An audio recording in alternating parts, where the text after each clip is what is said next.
Thank you everyone for coming out tonight. And yes, I do always dress this way. I have family here and people who know me. And some of them super, I know this is just me. My students have heard before, hey, you look like the Black Miss Frizzle. And I take that. You guys know Magic School Bus. I take that proudly, so thanks for coming out. And so yeah, when they asked me to come out here, well, first of all, I've been teaching in Madison for 15 years. And so, yeah, and loved every single second of it. I taught 4th and 5th grade. And so they asked me to do a storytelling piece, and I thought, hey, this would be a great opportunity to bring my teaching background in with this piece. So I'm going to ask for some audience participation from all of you guys. I'm going to transform this space for the next few minutes into a classroom. And you will be my 5th grade students, and I will be your teacher, Miss Patterson. Okay, let's begin. All right, class, when I say waterfall, you say shh, waterfall. Waterfall, and waterfall. Nice quiet beginning, thank you. So we're going to start this lesson off, and it's going to be the word of the day. And our word of the day is resiliency. Everyone say resiliency. Resiliency. Great job. Say it one more time, loud and proud. Resiliency. Resiliency. Now, to start off our lesson, we want to break this word, of course, into its syllables. So I want you to think about how many syllables resiliency has. And when you got it, hold that number up in front of you on your fingers. I'm seeing 5, I'm seeing 4s. 4s and 5s. You got a second to change your answer? It's 4! All right. Resiliency has 4 syllables. So we're going to say that together and clap it as we say it. Okay, that'll get it into our brains a little bit better. So get your hands ready. And as we say each syllable, we're going to clap at the same time. Ready? Go. Resiliency. Oh, that was beautiful. I planned to do that twice because I thought you'd screw up. But I did good, class. Nice job. All right, resiliency has 4 syllables. So that's great, getting this into our brain. Next, we need to know what the definition of resiliency is. So the definition of resiliency is the ability to spring back to shape. Let that in your head because I'm going to have you say it in a second. I'll say it again. Resiliency is the ability to spring back to shape. Okay? Ready? Now it's your turn. Resiliency is the ability to spring back to shape. That was good. Now we're going to say it with a little bit of emotion. Ready? Resiliency, go. Resiliency is the ability to spring back to shape. Oh, give yourselves another round of applause, class. That was beautiful. Beautiful. All right. So resiliency is the ability to spring back to shape. Now that's good that we know it, but now we need to talk about its pragmatics, how we use it, how we learn to understand and use it in our everyday context. So in order to do that, I thought I'd tell you a little story about resiliency in my life, okay? So resiliency.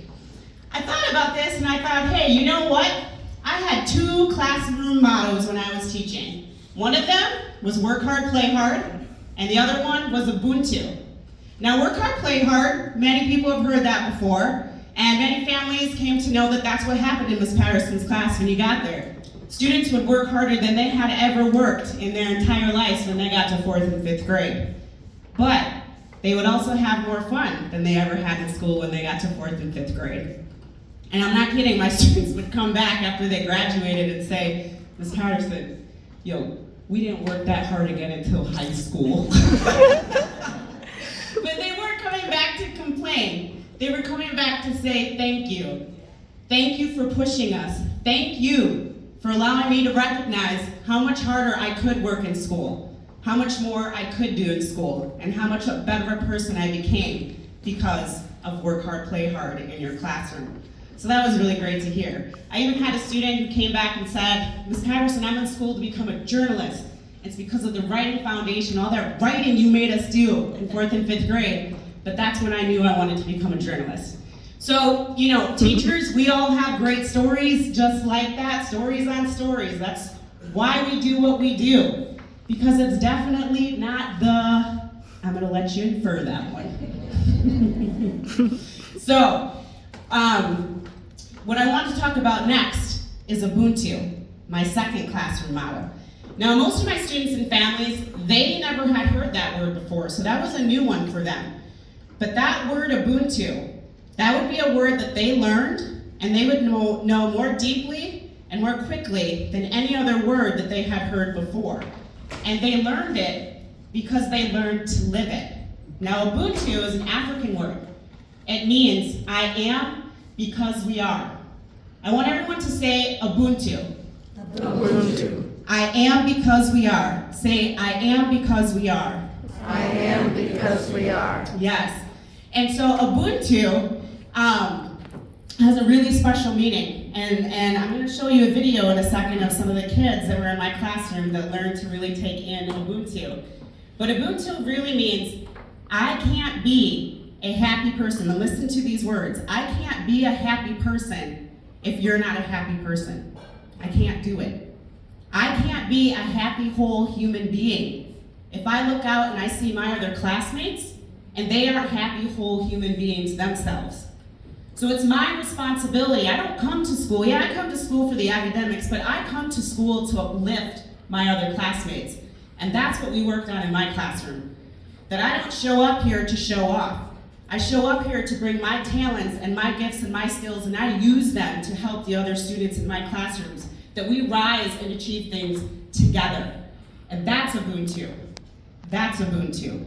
So I'm going to show you, this was during COVID, so that's why you're like, why do you have a video of your classroom? It was COVID, so we recorded some things that we had never recorded before when we were on COVID, or during COVID. And it's some students, and it was this kid Ben's first day. And I was going over our regular classroom routines and about to move on with the lesson. And my kid said, Miss Patterson, we didn't tell Ben about Ubuntu. And I said, all right, I got decent stuff, but you go ahead and tell him about Ubuntu. So let's check out what these kids have to say. You have to tell Benjamin about Ubuntu. Oh yeah, Ubuntu. Okay, well Miss Patterson makes the breakout rooms and tell them about that. Alright, Ubuntu means Yes, just make it for district first, Miss Patterson. Ubuntu means we're all together and that we should stick together. I really like it. It's like, yeah. Like if I can't be, we can't be. So if I can't be happy, then the whole class can't be. Yes, I am because you are, right? We're always all there for each other. I can't be happy unless you're happy. It's kind of what it is. It's kind of like talking about how we have to support each other, and it's something we say before we get sent off to breakout rooms. So we'll be like, all right, we're going to breakout rooms, and then we'll say Ubuntu, and then we get sent into our breakout rooms. It's something we try to say multiple times a day because it's a really important kind of motto for our class. What do you think about that? That was great, right? So that's Ubuntu. Now, right outside these doors, you can look at it when you head out today. The words are Ubuntu Atrium, right up there above the front doors. And I'll never forget the first time that I saw those words, because it was the first time that I was ever in this building. And so, as Letitia kind of hinted at, I was here because I had been asked to come and work at Goodman. And I thought I would be retiring from MMSD. 30 years in, I was at the height of my career, teaching with my best friend. Things were going great, as you saw, even during COVID. I was happy, and so Goodman called the first year, and I said, I'm going to politely decline, but thank you for asking. And the second year they called, they said, we really want you to become a director of one of our youth programs, and I said, okay, and they said, well, just come and take a tour. And I was like, okay, I'll come and take a tour. So I came and take a tour, and I was very impressed, I must say. But I still, was just thinking that this was nice, and they were coaxing me like, just come and take an interview. So I was thinking about that. Okay, it'd be good for my, just to do an interview here and see what it's more about. But I was coming down these stairs out here, and I can still remember it. It was like a shot just went through my body. I saw the words Ubuntu Atrium because I had never actually seen the words Ubuntu outside my classroom before. And I saw those words above the door, and it shook me to my core. It literally did. And I'll tell you why, because my 16th year teaching, so I taught 15 years in the 4th and 5th grade classrooms, but my 16th year teaching, I was promoted to a literacy teacher leader position. And so within that position, I actually learned some things that also shook me to my core for the first time. I learned what the NAACP had coined as the #1 civil rights issue of our time. So just take a second to think about what that might be. It's literacy. It's literacy. So I'm going to put a slide, or August is going to put a slide up here, and take a second to look at this while I read this. And I'm going to read this part because I don't want to get any of this wrong.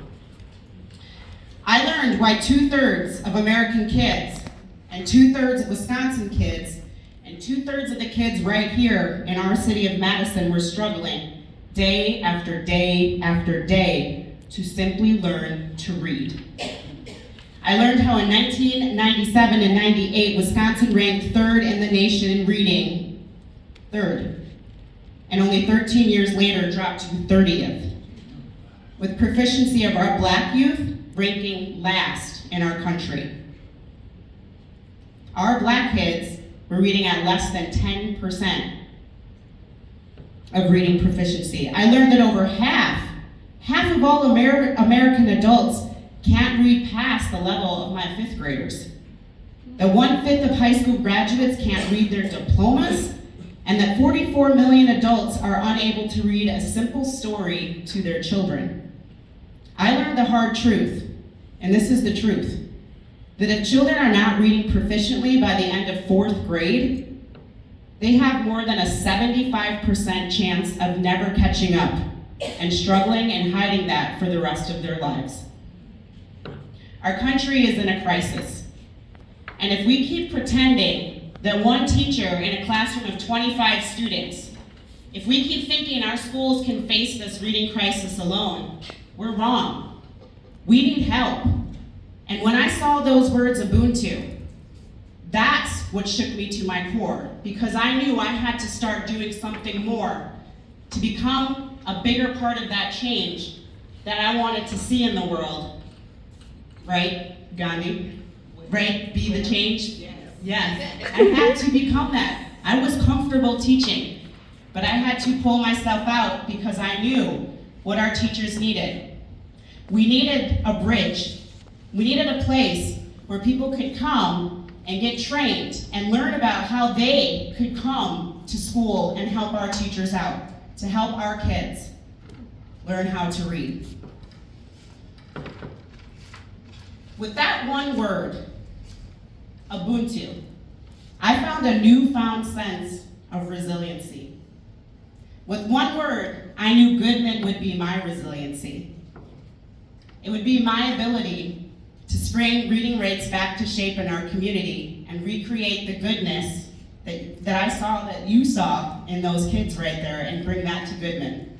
I wanted to carry that message of Ubuntu further than the classroom and out into the community. And that Ubuntu let me know that that's what I was about to do. I am because we are. I can't be a happy, literate human being if you're not a happy, literate human being. To me, resiliency isn't just about coming back to where you were. Resiliency can be so much more. Resiliency can help you spring forward, to recognize that I have the potential to move beyond where I began. That's resiliency to me, to connect our worlds and to keep moving forward. To me, resiliency is Ubuntu. And I want to end this lesson with all of us saying that together. When I say Ubuntu, you say, I am because we are. Ubuntu. I am because we are. Ubuntu. I am because we are. Ubuntu. I am because we are. Thank you, class. Great lesson. Let's hear for honors, ladies and